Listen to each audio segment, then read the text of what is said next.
ইয়া রব, নবী মুস্তাফাকে বানালা সবার আগে, যদি পাঠাবাই শেষে।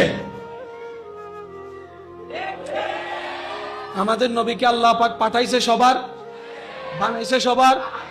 আল্লাহ 2 নম্বরেও পাঠাও নাই, 5 নম্বরেও পাঠাও নাই, 10 নম্বরেও পাঠাও নাই, 100 নম্বরেও পাঠাও নাই।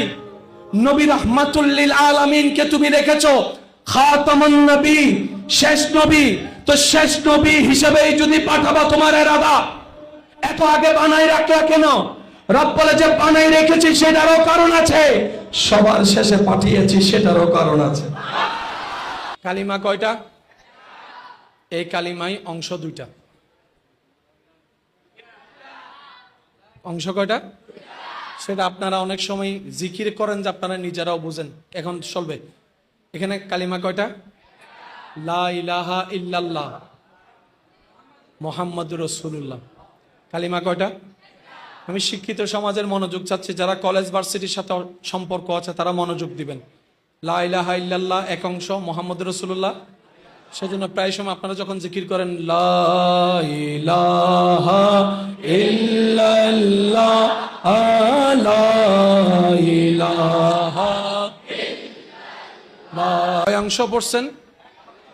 কয় অংশ পড়ছেন? বাকি আছে।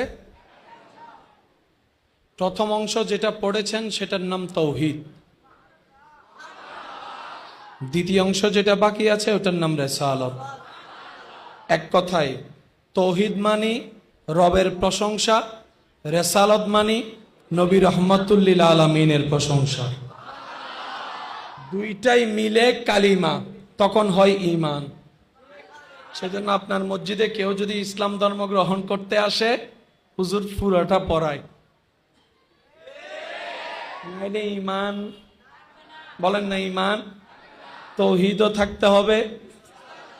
তাওহীদ মানি, রিসালাত মানি, বলেন রিসালাত মানি।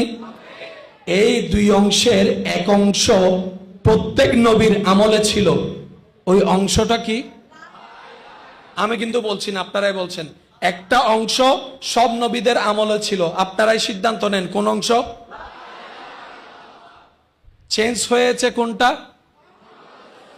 পরের অংশ চেঞ্জ হয়েছে, কোনটা?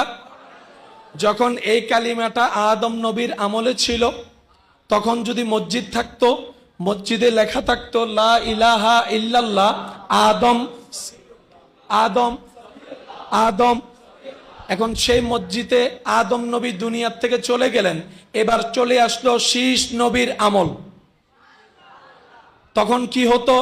ওই সরকারি যেখানে নুম আছে সেখানে দেখবেন যারা যারা দায়িত্বশীল ছিল সবার নাম থাকে, কে কখন কোন সালে ছিল লেখা ছিল। শীষ নবীর আমলে লা ইলাহা ইল্লাল্লাহর পরের অংশটা ছিল শীষ নবীর নাম। এইভাবে ধারাবাহিকতায় আস্তে আস্তে এক নবী যাওয়ার পরে আরেক নবী আসলেই প্রথম অংশ ঠিক থাকতো, পরের অংশের নামটা বলেন বলেন পরের অংশের নামটা। এভাবে আস্তে আস্তে আস্তে আস্তে আস্তে হযরত দাউদ আলাইহিস সালামের সময় আসলো, লা ইলাহা ইল্লাল্লাহ দাউদ নবী আল্লাহ। এরপরে আসলো লা ইলাহা ইল্লাল্লাহ, দাউদ নবীর নামটা উঠে গেল, যোগ হলো মূসা নবীর নাম, মূসা কালিমুল্লাহ।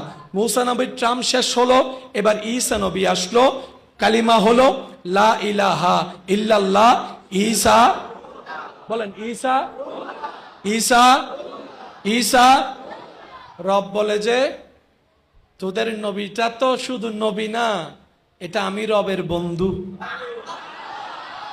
যারা শেষ নবীর উম্মত আছেন তারা খুশি মনে বলেন সুবহানাল্লাহ। আর মূসা নবীর ঈসা নবীর উম্মত থাকলে আপনারা সুবহানাল্লাহ বলার দরকারই নেই, চুপ করে বসে থাকেন। আল্লাহ বলে তোদের নবী যেটা, সেটা শুধু নবী নয়, সেটা ইমামুল আম্বিয়া।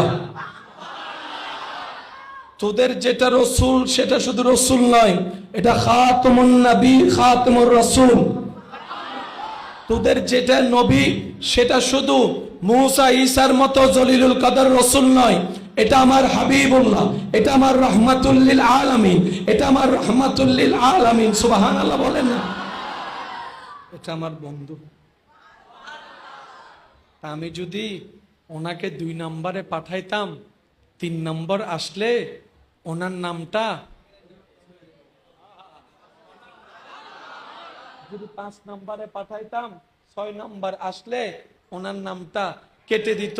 আমি বানিয়েছি সবার আগে, পাঠাবো এমন পরে যার পরে কোনো নবী রাসূল যাবে না, যাতে তা কিয়ামত পর্যন্ত আমি রবের নামের সাথে আমার মুস্তাফার নামটাই থাকবে, নামটাই থাকবে।